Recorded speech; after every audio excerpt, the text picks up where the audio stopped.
It's it's terrible a lot of the time.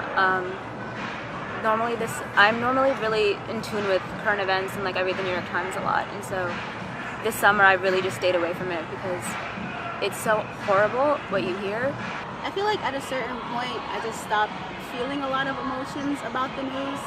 I actually stopped watching the news not too long ago because it sounds like everybody's just having the same conversation over and over again, and it's like the talking in the conversation is turning into arguing, it's turning into like yelling and stuff like that. So it's like, okay, we're gonna have the same conversation and then we're just gonna be more intense about it. Nobody's talking about a solution to the problem, so I feel like it's not even surprising anymore. It's depressing. It can be very depressing at times to the point of you don't really want to turn on the news. I just rather watch the Weather Channel.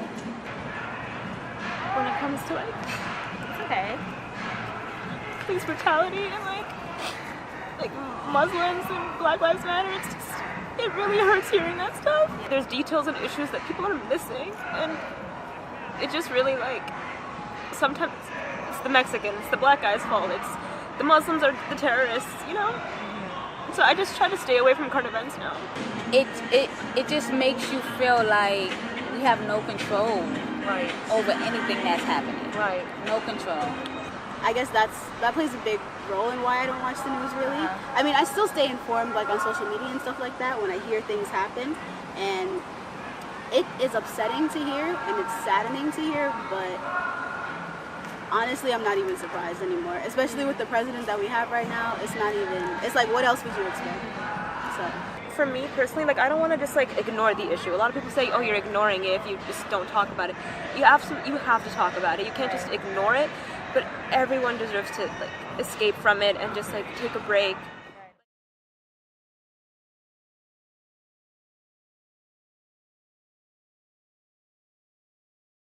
okay, so I mostly use Facebook. I'm not super social media like privy and stuff, so I mostly use Facebook, and then I hear most of the news stuff from Facebook.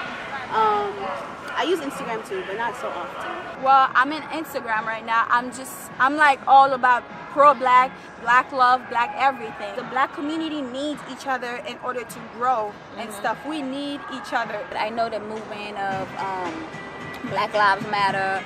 You know, I want to believe that benefits us, but again, that goes to us having no control over it. Right.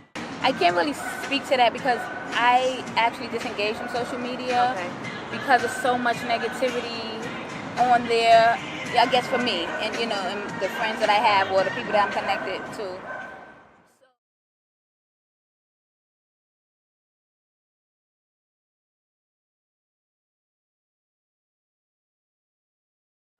Absolutely not. Absolutely not. There are other ways. I mean, when I was growing up, we fought. People fight with their hands. Guys would fight, and then they would hug it out after the fight. Now there's no such thing. You don't see fights. You see stabbing, shooting, but there are ways. You know, that's why I say talking to people, having a place where you can go and release some of that negative energy or that rage or whatever it is you have, you know, going on inside of you. People need support.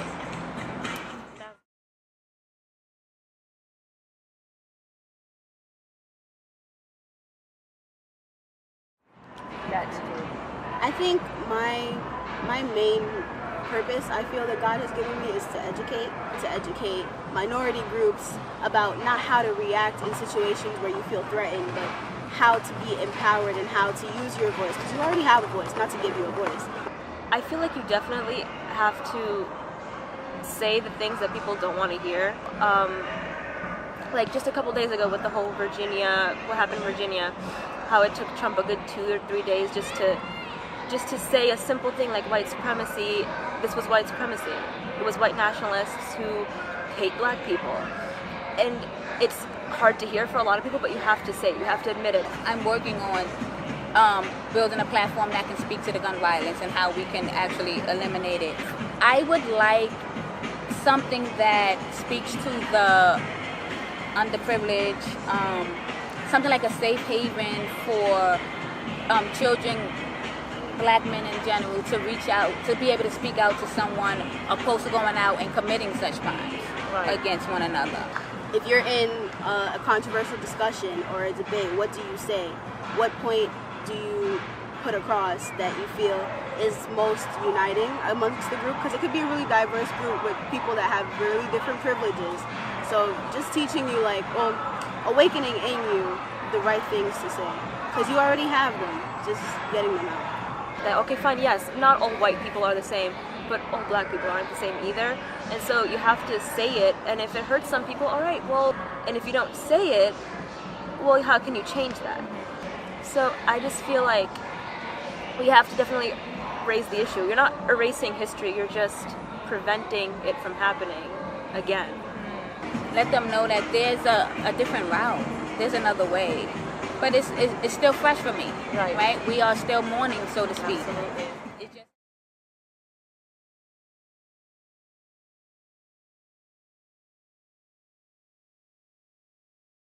immigrant, like I came from Haiti and stuff.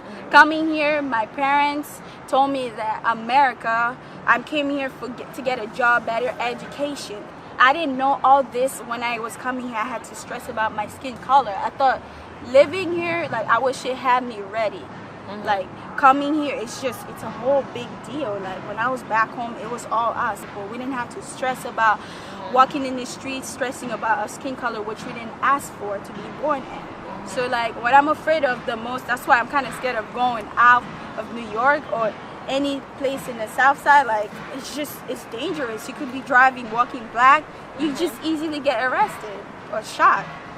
I'm probably afraid of justice not being served for the most part, and his children having to grow up without their dad. Because I think that has a lot of effect on children in general when they, only have one parent in their life. And I think a dad is very influential. We're not doing anything to actively change what's happening right now. And even if we are, like, trying to change it, it's like people don't even really hear us that much, or they'll call it something else. So we could be trying to rally against something, and rally becomes riot. So it's like nobody really has, nobody in power right now anyway has an objective perspective when it comes to stuff like that. What's going to happen 10 years from now? If stuff like this is happening right now, what's going to happen 15 years from now? When I'm an adult, what am I going to send my kids out, and what are they going to be going into when they go to school? Something horrible happening to either myself or someone I'm really, really close with, anyone that I even know, especially if it's like family, because like seeing it on the news, it's horrifying and upsetting, but you never know how it truly feels and when it hits you. So that's what I'm really most afraid of. I think I'm most afraid that nobody in power is really going to care about anything. And not afraid, like, actively, like, having anxiety or anything, but just, like, I feel like until the world comes to an end, we're just going to drive it into the ground. Because